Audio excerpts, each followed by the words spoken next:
मेरी शादी को आज तीसरा दिन था और मैं सोफ़े पर बैठकर अपनी बदतमीज़ बीवी को बड़े गुस्से की नज़रों से देख रहा था। वो दिखने में मेरी सेहत से आदी भी नहीं थी, लेकिन नखरे ऐसे दिखा रही थी जैसे कि पता नहीं कहाँ की क्लियोपेट्रा हो। हाँ ठीक है, मैं मानता हूँ कि वह गोरी सफ़ेद रंगत की मालिक थी, नए नक्श अच्छे थे, लेकिन फिर भी वह मेरे साथ ऐसा क्यों कर रही थी। मैं सोच चुका था कि आज इस लड़की की एक भी नहीं सुनूंगा। मेरी बाउंसर जैसी बॉडी के सामने वे मेरा कुछ भी बिगाड़ नहीं सकती थी। फिर मेरी उसके साथ शादी हुई थी। इसके इनकार को तो अगर मैं किसी भी गिनती में ना लाऊं, तो ये मेरा बिगाड़ भी क्या सकती है?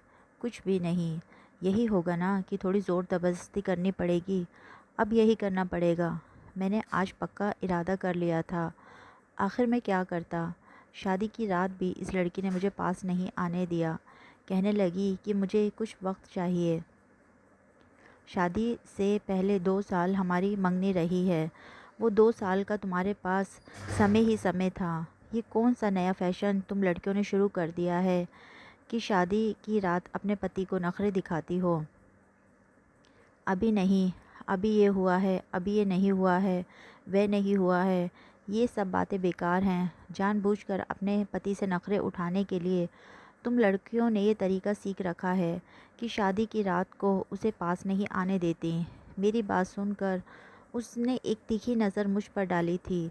मैं अपनी धुन में बहुत कुछ बोल गया था। मैं थोड़ा तेज में था, क्योंकि बाहर से अपनी शादीशुदा दोस्तों और कज़न से क्लास लेकर आया था कि जाते ही बीवी के पाँव मत पकड़ लेना, नहीं तो सारी ज़िंदगी पाँव ही दबाते रह जाओगे। पहली पहली शादी थी। औरतों की तरह मर्द भी कुछ नर्वस का शिकार होते हैं। ये अलग बात है कि वे अपनी इस हालत को अपनी बीवी पर जाहिर नहीं कर सकते हैं। इसलिए मैं बड़े रुबाब वाले अंदाज से कमरे में दाखिल हुआ था। बीवी के पास बैठा, उसे जैसे ही देखा तो बस दिल में बेचैनियाँ बढ़ने लगी थी। लेकिन जैसे ही मैंने उसका हाथ पकड़ना चाहा, उसने झट से अपना हाथ पीछे खींच लिया था और थकी हुई सी लग रही थी।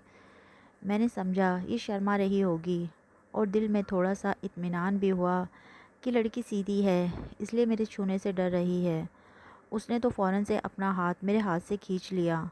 मैंने उसे हैरत से देखा। अभी तो मैंने जेब से अंगूठी भी नहीं निकाली थी। मैंने उससे पूछा कि क्या बात है, तुम्हें क्या हुआ है? वे कहने लगी, मैं आपको असल बात नहीं बता सकती, लेकिन अगर आप मेरे पास आए तो आपकी जान को ख़तरा है। ये सुनकर मैंने हैरानी से पूरी आंखें फैलाकर उसको देखा था। मैंने कहा कि बात क्यों नहीं बता सकती? देखो, मैं इस तरह की बातों को अच्छी तरह से समझता हूँ। शादी की रात आजकल की लड़कियाँ अपने पति को ऐसे ही जानबूझकर नखरे दिखाती हैं ताकि उनके पति उन्हें मनाते रहें। वे बोली, मैं आपको सब कुछ सच कह रही हूँ। मैं कसम खाकर कहती हूँ, अगर आप मेरे पास आए तो आप मर जाएंगे। उसकी बात कुछ ऐसी थी कि मुझे कुछ हो जाएगा। एक बार को तो मैं डर गया था। मैंने उससे कई बार वजह पूछी, लेकिन वे कहने लगी, अभी वक्त नहीं आया है। सही वक्त आएगा तो आपको वजह भी बता दूंगी, लेकिन अभी आप मुझसे दूर रहें। पता नहीं क्यों, लेकिन उसकी बात ही कुछ ऐसी थी कि मैं उसको छू भी नहीं पाया। मैंने कहा कि चलो ठीक है, तुम परेशान ना हो। हम जिस रिश्ते में बन चुके हैं उसमें ज़्यादा दिन दूर रहना मेरे बस में नहीं है। फिर तुम मुझे वजह भी नहीं बता रही हो। कहने लगी कि आप बस थोड़ा सा मुझे वक्त दे दें, मैं आपको सारी बात बता दूंगी। मैंने सोचा कि थोड़े दिनों की तो कोई बात नहीं है, जहाँ इतनी उम्र गुजर रही है वहाँ थोड़े दिन और सही। मैंने तकिया उठाया और सोफ़े पर जाकर लेट गया।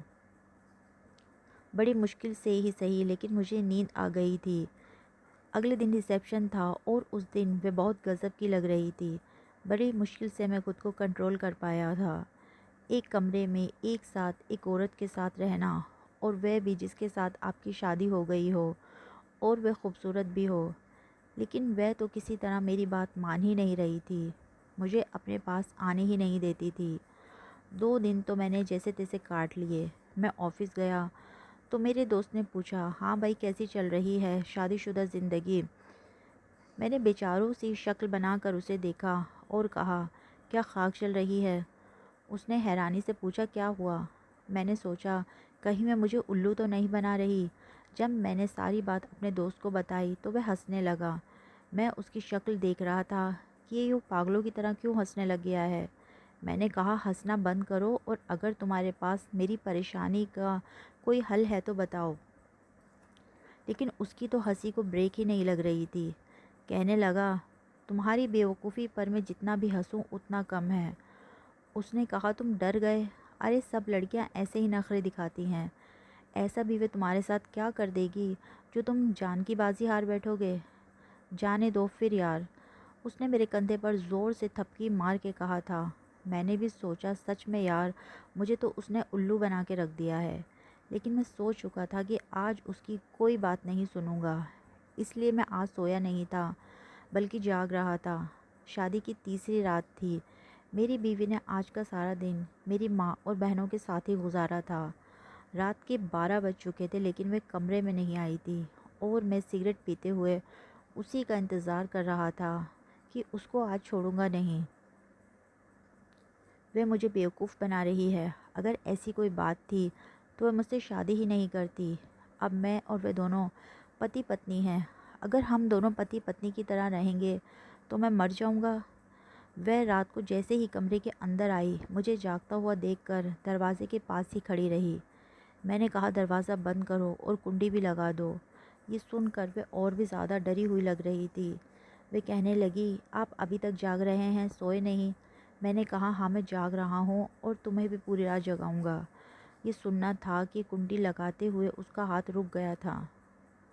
मैं उठकर खड़ा हो गया। सिगरेट मैंने एक्स्ट्रा में बुझाई और उसके पास आ गया।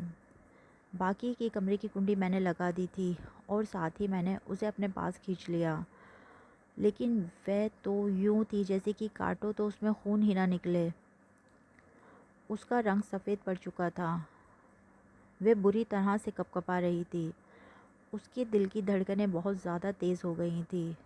वे कहने लगी, मैंने आपसे कहा था ना कि मैंने उसके मुंह पर हाथ रख दिया। मैंने कहा, कह दिया जो तुमने कहना था, लेकिन मुझे कुछ और नहीं सुनना। जो भी होगा देखा जाएगा। जो होगा मेरे साथ होगा। मेरा ये कहना था कि उसने पूरी ताकत लगाकर मुझे खुद से दूर कर लिया था। वे कहने लगी कि आप मेरी बात को सीरियस नहीं ले रहे हैं। मैं सच कह रही हूँ। क्यों आप अपनी जवानी में ही मरना चाहते हैं? आपको क्यों मेरी बात पर भरोसा नहीं है? मुझे लगा कि शायद ये लड़की किसी और को पसंद करती है और ज़बरदस्ती उसकी शादी उसके घर वालों ने मुझसे करवा दी है। क्योंकि जो उसकी हालत थी, ये कोई शर्म के कारण तो नहीं थी। उसकी आंखों से तो आंसू बहने लगे थे। मैं भी टेंशन में हो गया था। मैंने गुस्से से उसकी तरफ देखा। मैंने कहा, देखो बहुत हो चुका है तुम्हारा। जो तुम्हारे मन में आएगा तुम बोलती चली जाओगी, या तो मुझे सब कुछ सच सच बताओ कि तुम्हारे साथ क्या प्रॉब्लम है। ये बेकार के बहाने मेरे साथ मत बनाओ कि मैं तुम्हारे पास जाऊंगा और मर जाऊंगा। ये क्या बेवकूफ़ी की बात है। मुझे तो लगता है कि तुम इस शादी से खुश नहीं हो। ये शादी तुम्हारे माँ बाप ने ज़रूर ज़बरदस्ती करवाई है। तुम्हारा किसी और के साथ चक्कर चल रहा होगा। देखो, मैं इस मामले में ऐसी लड़की को छूना भी पसंद नहीं करूँगा जो किसी और को दिल में बसाए हो।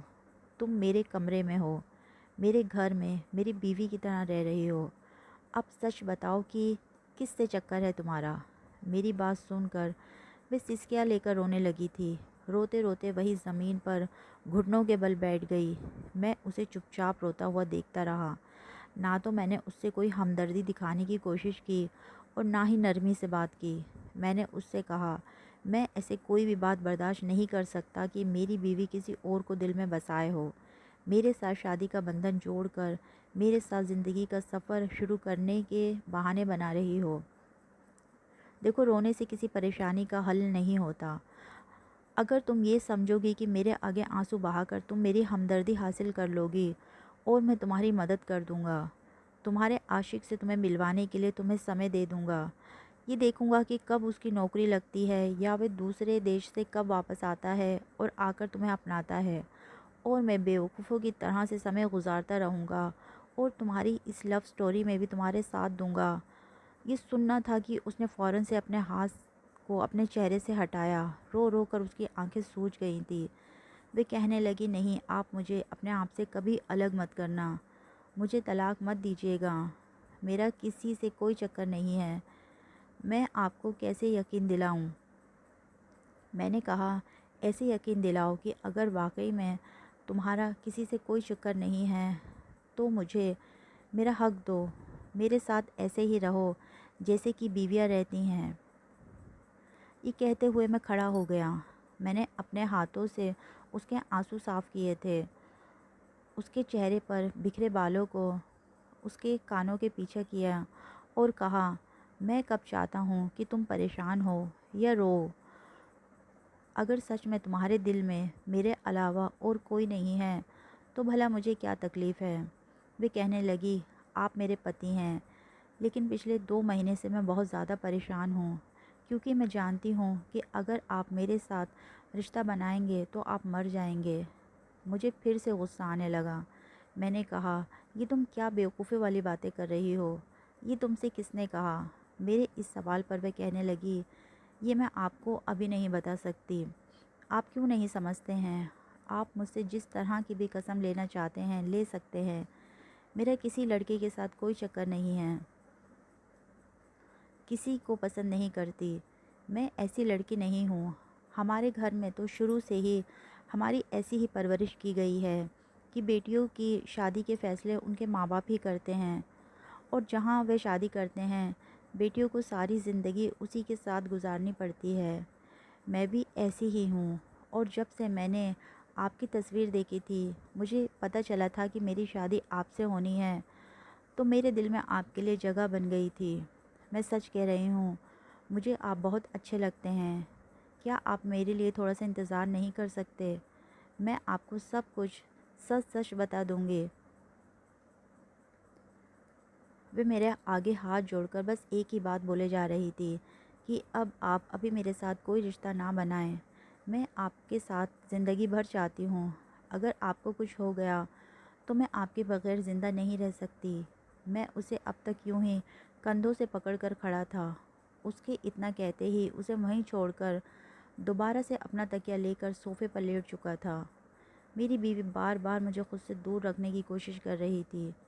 कोई भी औरत ऐसा नहीं करती जैसा मेरी बीवी मेरे साथ कर रही थी। अब बात बर्दाश्त से बाहर हो चुकी थी। मैंने कितने सपने देख रहे थे अपनी सुहागरात के लिए और अपनी बीवी के लिए, मगर मेरी बीवी तो कोई अनोखी चीज़ थी। ये तो उल्टा मुझे ये कह रही थी कि मैं वहीं मर जाऊंगा। इसका ज़रूर किसी और लड़के के साथ चक्कर था। चक्कर ना सही, मगर वे किसी को पसंद ज़रूर करती होगी, तभी तो मुझे खुद से दूर रखने की कोशिशों में लगी है। मैं अब अपनी बीवी के साथ किसी भी तरह की बात नहीं करना चाहता था। सारी रात मेरी जागते हुए निकली। वह भी थोड़ी देर तक तो ज़मीन पर बैठी रोती रही, फिर बेड पर जाकर लेट गई। मैं उसके उठने से पहले ही बिना नाश्ता किए ऑफ़िस चला गया था। मैं ऑफ़िस में काम कर रहा था जब मेरा दोस्त मुझे देखकर कहने लगा, कल रात क्या भाभी ने सोने नहीं दिया। वह तो मजाक में मेरे कंधे पर थपकी मारकर बोला था, मगर मैं उसकी बात पर चिढ़ गया था। कितने अरमान थे मेरे जो धीरे धीरे ठंडे पड़ने लगे थे। मैंने उदास नज़रों से अपने दोस्त को देखा और कहने लगा कि यार तंग मत करो, मुझे काम करने दो। वे कहने लगा, क्या हुआ? मैं तो तुम्हारी हालत की वजह पूछ रहा था, मगर तुम तो गुस्सा कर रहे हो। क्या बात है? कल रात सच में तुम्हें अपनी मौत तो नज़र नहीं आ गई? मेरा दोस्त मुझसे मजाक कर रहा था और मैं मजाक बनता चला जा रहा था। मैंने होठ भींचते हुए सब कुछ अपने दोस्त को बता दिया, जो कुछ मेरी बीवी ने मुझसे कहा था। बात बहुत सीरियस है यार, तुम्हें अपनी बीवी पर ध्यान देना चाहिए। मैं तो कहता हूँ कि तुम देख लो। वैसे तो वो मेरी भाभी है, मैं कुछ कहना नहीं चाहता, लेकिन मुझे लगता है कि शायद वे तुम्हारे काबिल नहीं है, और अब वे तुम्हारे पास आने से डर रही है। कहीं तुम्हें इस बात का पता न चल जाए। अपने दोस्त की बातें सुनकर तो मेरा दिल बैठ गया था। उस दिन तो घर जाने का मेरा दिल ही नहीं कर रहा था। मेरा दोस्त मुझे अपने साथ अपने फ्लैट में ले गया। मैं बहुत परेशान था, उसे पाना चाहता था। मेरा दोस्त एक शराब की बोतल और बर्फ़ लेकर मेरे पास आकर बैठ गया। मैंने उससे पहले कभी शराब नहीं पी थी। मैंने उसे मना किया, मगर उसने ज़बरदस्ती मेरे मुंह से गिलास लगा दिया। वे कहने लगा, 2 घूंट नीचे उतार लो, तभी तुम्हारे अंदर हिम्मत आएगी। धीरे धीरे शराब का नशा मुझ पर असर करने लगा था। मैं अपने दोस्त की बातों में आ गया था। मेरा दोस्त ही मुझे घर तक छोड़ने के लिए आया था। जब तक मैं घर पहुंचा बहुत देर हो चुकी थी। मेरी मम्मी और बहनें तो कब की सो चुकी थी। मेरी बीवी ने ही दरवाज़ा खोला था। वे शायद मेरा इंतज़ार कर रही थी, क्योंकि मेरे कदम लड़खड़ा रहे थे। इसलिए वे बार बार मुझसे पूछ रही थी कि आपके अंदर से बदबू कैसी आ रही है, क्या आप शराब पीकर आए हैं। मैं जैसे ही अपने कमरे में पहुंचा तो मैंने अपनी बीवी को मजबूती के साथ पकड़ लिया। वे कहती रही, प्लीज़ ऐसा मत करें, मगर मैं उस पर हावी होता चला गया। उस रात मैंने उसे हासिल कर लिया था और मुझे भरोसा हो गया था कि वह सिर्फ मेरी ही है। वे रोए जा रही थी और कह रही थी, मैं आपको खोना नहीं चाहती, आप मर जाएंगे और मैं आपके बगैर जीने का सोच भी नहीं सकती। न जाने मैं कब सो गया। सुबह सुबह जब मेरी आँख खुली तो मेरे सिर में बहुत तेज़ दर्द हो रहा था। मेरे मुंह से करहाने की आवाज़ निकल रही थी। मेरा करहाना सुनकर वे मेरे पास आकर कहने लगी, क्या हुआ, आपको दर्द है, आप ठीक तो हैं ना, आपको सांस ठीक आ रहा है। मैं उसे देख रहा था। रात की सारी बातें मेरी आंखों के सामने आने लगी। मैंने उसे कहा, जल्दी से मेरे लिए शिकंजी बना कर लाओ, मेरा पूरा शरीर टूट रहा है। वे शिकंजी बनाकर ले आई। वे बहुत ज़्यादा परेशान लग रही थी। कहने लगी, अब आप कैसा महसूस कर रहे हैं, आपको ख़तरा है, आज आप ऑफिस नहीं जाएं। मैं कब से रो रो कर दुआएं कर रही थी, आपको कुछ नहीं हो सकता। मैं अपनी बीवी का चेहरा देख रहा था। वे कैसी अजीब बातें कर रही थी। मैंने उसे अपने सामने बिठाया और उसका हाथ थामकर बोला, मैं तुम्हारे सामने हूँ, अच्छा भला हूँ, तुम क्यों मुझे खुद से दूर करने पर लगी थी। देखो मैं मरा नहीं हूँ। अब मुझे बताओ, तुम क्यों मुझे खुद से दूर कर रही थी। उसे जब तसल्ली हो गई कि मैं बिल्कुल ठीक हूँ तो उसने जो कुछ बताया उसे सुनकर मैं अपनी बीवी की अक्ल पर सिवाय अपना सर पकड़ने के और कुछ भी नहीं कर सकता था। उसने बताया, हमारे ख़ानदान के एक बहुत बड़े पहुँचे हुए ज्योतिष हैं। वे जो भी भविष्यवाणी करते हैं वे हमेशा सच साबित होती है। मैं बचपन से उनको अपना हाथ दिखाया करती थी। जब मैं 9वीं क्लास में थी तो उन्होंने मुझसे कहा था कि मुझे 1 महीने तक काले कपड़ों से दूर रहना है। अगर मैंने किसी काले कपड़े को हाथ भी लगाया तो मैं फ़ेल हो जाऊंगी। मैंने बहुत कोशिश की, मगर मेरा हाथ काले कपड़े पर लग गया। उसके बाद अच्छे पेपर देने के बावजूद भी मैं फ़ेल हो गई। मैं उनकी हर बात माना करती थी। उसके बाद हमारी शादी से पहले जब मैं अपना हाथ दिखाने के लिए उनके पास गई थी तो उन्होंने मुझसे कहा कि मेरा पति अगर शादी की पहली रात मुझसे संबंध बनाएगा तो मर जाएगा। ये सुनकर मैं रोने लगी, क्योंकि हमारी मंगनी हो चुकी थी और मैं आपको तस्वीर में देखते ही आपसे मोहब्बत करने लगी थी। मैंने उन्हें कहा कि मैं अपने होने वाले पति से मोहब्बत करने लगी हूँ, आप मुझे इसका कोई उपाय बताएं। उन्होंने कहा कि मैं शादी के बाद 3 महीने तक अपने पति से दूर रहूँ तो उनकी जान पर से ख़तरा टल सकता है। यही वजह थी कि मैं आपसे दूर रह रही थी, मगर आपको तो कुछ भी नहीं हुआ है। अपनी बीवी की बात सुनकर मैं अपना सर पकड़ चुका था। ये कैसी पागल लड़की थी। मैं तो इसे बड़ा तेज़ तर्रार समझता था। मैं अपने दोस्तों की पढ़ाई हुई सारी पट्टियाँ अपनी आंखों से उतार कर अपनी बीवी को देख रहा था। ये तो बड़ी ही मासूम और भोली भाली सी लड़की थी।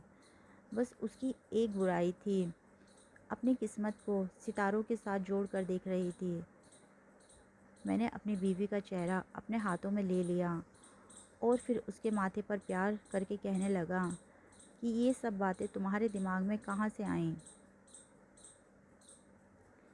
भला आज के ज़मानों में हाथों की लकीरों पर कौन यकीन करता है। देखो, क्या तुम्हारी कही हुई कोई बात सच साबित हुई। मैं तुम्हारे सामने बिल्कुल ठीक ठाक मौजूद हूँ। वे मेरे सामने शर्मिंदा सी हो चुकी थी। शर्मा कर कहने लगी कि कोई बात नहीं, अब तो पूरी ज़िंदगी साथ ही तो गुजारनी है।